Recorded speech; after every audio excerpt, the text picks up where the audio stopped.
बजी न मंदिर में घड़ियाली, चढ़ी न प्रतिमा पर माला। बजी न मंदिर में घड़ियाली, चढ़ी न प्रतिमा पर माला। बैठा अपने घर मुअज्जिन, देकर मस्जिद में ताला। लुटे खजाने नरपतियों के, गिरी गढ़ों की दीवारें। रहे मुबारक पीने वाले, खुली रहे यह मधुशाला। रहे मुबारक पीने वाले, खुली रहे यह मधुशाला। आपका अभिवादन है और रेशमी पाजेल में तहे दिल से आपका स्वागत करती हूँ। उक्त पंक्तियाँ हमारे कालजयी कवि डॉक्टर हरिवंश राय बच्चन जी की कलम से निकला, जो आज के संदर्भ में बिल्कुल सही और सटीक साबित होता है। जी हाँ साहब, लॉकडाउन का ये आलम की इसका चरण 4 मई से शुरू हो गया है। कल कारखाने बंद हैं, शादी ब्याह बंद है, मंदिर शिवालय भी बंद हैं। 4 मई से खुली तो जरूरत की चीजें, और उसमें सबसे जरूरी वाइन शॉप। हमें तो अब पता चला कि यह जरूरी चीजों में आती है। जहाँ लोग भूखमरी की कगार पर आ गए, वहाँ वाइन शॉप खुलते ही हजारों की भीड़। समझ ही नहीं आया कि भूखे मर रहे लोगों के पास पैसे कहाँ से आए।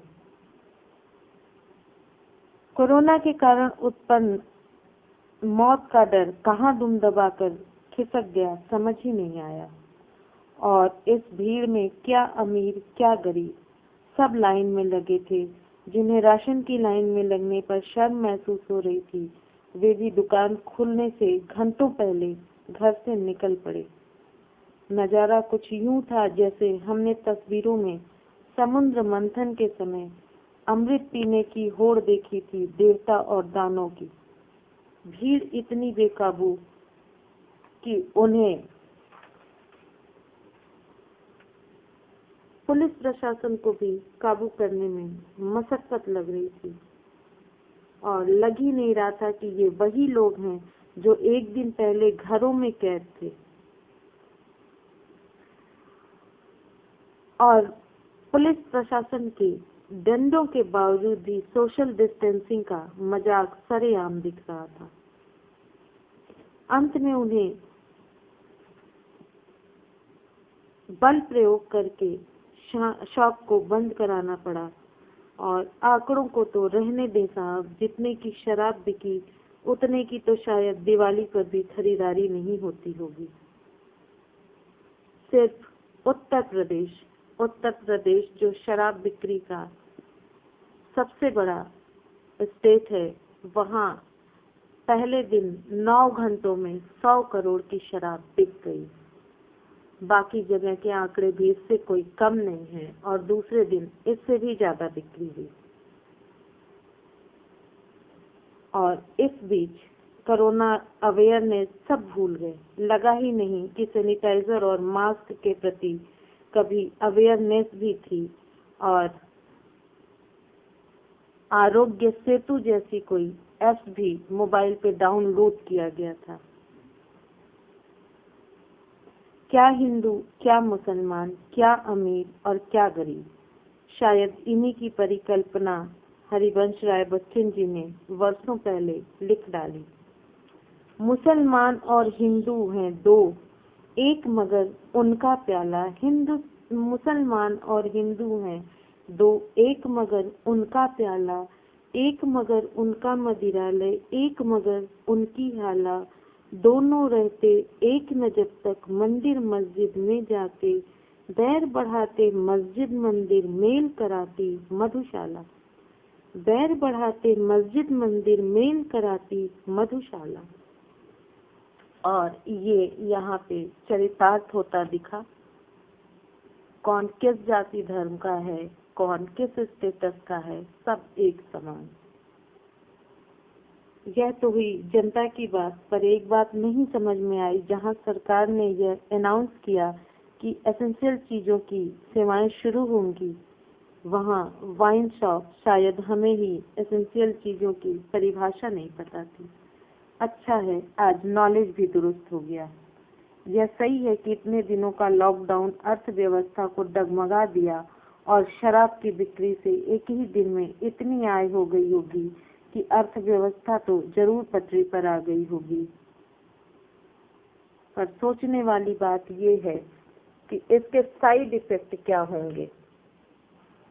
प्रत्यक्ष और परोक्ष दोनों रूपों में सरकार ने घरेलू हिंसा को हरी झंडी दिखा दी है और अब रेप केस, मर्डर, लूटपाट ये भी जल्दी ही देखने को आ जाएंगे। जिन डॉक्टरों ने भगवान का रूप प्ले किया, जिन पुलिस प्रशासन ने इतने आदर और सम्मान पाए, इतनी मेहनत से इस बीच अपने जान को दांव पे लगा के काम किया, शायद कल वो भी सोच रहे होंगे कि क्या हमने इनके लिए ही इतनी मेहनत की थी। कल किसी को ये नहीं याद रहा कि कहीं इसमें कोई जमाती तो नहीं है जिसकी वजह से कोरोना फैल जाए। दिल्ली में तो दिल्ली सरकार ने 70% शराब के दाम भी बढ़ा दिए, उसके बावजूद बिक्री में कमी न आई बल्कि बढ़ ही गया। जहां देश की जनता पेट्रोल और घरेलू गैस पे 1 रुपए भी बढ़ने पे हो हल्ला करती है, वहां पेट्रोल के भी दाम बढ़े और वाइन के भी दाम बढ़े, लेकिन किसी को कोई फर्क नहीं हुआ। इसकी कहीं चर्चा नहीं हुई, कहीं विरोध नहीं हुआ। उल्टा कुछ लोगों को ये कहते सुना गया कि हम इसी बहाने देश को डोनेशन दे रहे हैं। जिस देश में 20 करोड़ लोग भूखों सोते हैं और 16 करोड़ लोग नशे में डूबे रहते हैं, वह देश अपनी दशा और दिशा दोनों का भान करा रहा है। जितनी लंबी लाइन भूखे लोगों की कतारों में नहीं थी, उससे ज्यादा लंबी लाइन नशे के भगवान की थी। शायद विश्व में भारत कोरोना के प्रति एक उदाहरण बन के उभर रहा था और अब नशे के प्रति भी शायद एक उदाहरण ही बन के उभरे।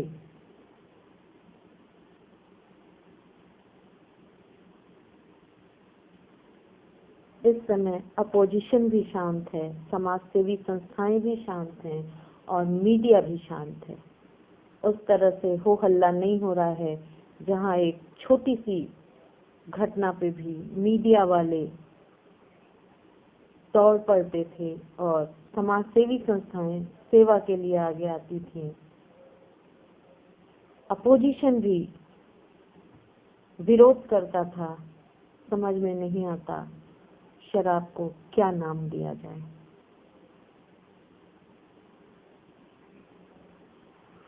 इसमें मैं बच्चन साहब की 4 पंक्तियां और कहूंगी, क्योंकि पीने वाले अपनी आदत से मजबूर हैं। जब सरकार ने ही उन्हें ये मौका दे दिया, लेकिन एक सवाल उठता है कि अगर सरकार को बीच में इस तरह से 40 दिनों के लोगों की मेहनत को बेकार ही करना था तो शराब की दुकानों को बंद क्यों किया। शराब की दुकानें खुली होती हैं और या तो जिस तरह राशन मिल रहा है, जिस तरह खाने पीने की चीजों की किट मिल रही है, उस किट में एक वाइन की बोतल भी रख देते। कम से कम जो लोग नशे के आदी नहीं हैं, जिन्होंने इतनी मेहनत से 40 दिनों तक जीवन यापन किया है, आज वो खुद को ठगा तो ना महसूस करते। बच्चन साहब ने ऐसे ही लोगों के लिए कहा है, आज मिला अवसर तब फिर क्यों मैं ना छक जी भर हाला। आज मिला अवसर तब फिर क्यों मैं ना छकूं जी भर हाला। आज मिला मौका तब फिर क्यों ना ढाल लूं जी भर प्याला। आज मिला मौका तब फिर क्यों ढाल न लूं जी भर प्याला। जी हाँ, उन्हें तो आज मौका मिला है। क्या पता स्थिति बेकाबू हो जाए और लॉकडाउन और बढ़ जाए तो कम से कम घर में स्टोर तो रहेगा। फिर भी हमने जिस सरकार को इतने जतन से चुना, बहुमत से चुना, ये आशा तो नहीं थी कि वो ऐसी चीजों की बिक्री कर देंगे जिससे देश की परिस्थिति इतनी खराब हो जाएगी। आखिरी 10 दिनों में कोरोना का ग्राफ पहले के मुकाबले बढ़ा ही है, कहीं से कंट्रोल में नहीं है। फिर भी वाइन शॉप के खुलने से पता नहीं इसके क्या रिजल्ट आएंगे।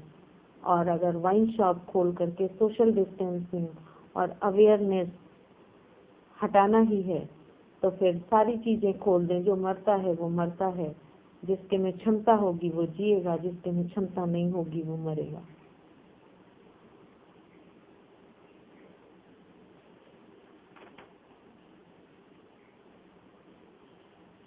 बहरहाल जो भी है, किसी एक की आवाज उठाने से क्या होता है जब तक एक सम्मिलित आवाज ना उठे। चलते चलते एक छोटी सी कविता। ना बहू जली ना दहेज हत्या, ना बहू जली ना दहेज हत्या, ना रेप ना पैसों का माया जाल हुआ, ना किडनैपिंग ना मर्डर ना आत्महत्या, ना जिस्मों का व्यापार हुआ।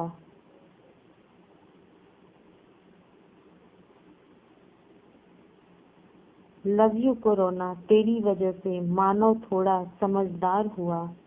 ना कुर्सी की जोड़ तोड़ ना नेता तड़ी पार, ना चीयर्स की आवाज ना 2 और 2 5 हुआ।